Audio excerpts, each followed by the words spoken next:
Hi friends, Smitha అమ్మ YouTube ఛానల్కి welcome. ఈరోజు అమ్మమ్మ ఉన్నప్పుడు ఇలా రోట్లో పచ్చడి చేసి తెంపెట్టాలి. మా మమ్మీ ఈ రోట్లో పచ్చడి చేసింది, తిన్నాం నాని. వేడి అన్నం, వేడి కోడిగుడ్డు పొట్టు, కందగడ్డ ఫ్రై, రోటి చట్నీ, పచ్చిమిరపకాయల చట్నీ సూపర్ ఉంటుంది. కొంచెం నెయ్యి వేసాను, పచ్చడి ఆహా ఎలాగో అబ్బా ఏమన్నా ఉందా? సూపర్ అంటే సూపర్ ఫ్రెండ్స్, మీరు కూడా ట్రై చేయండి. ఎప్పుడు వచ్చినప్పుడు అందరూ ఎలా తింటారు, సూపర్ బాగుంది.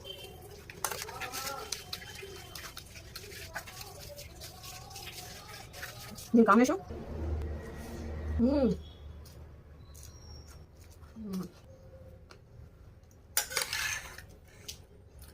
కాంబినేషన్ కోడిగుడ్డు పొట్ట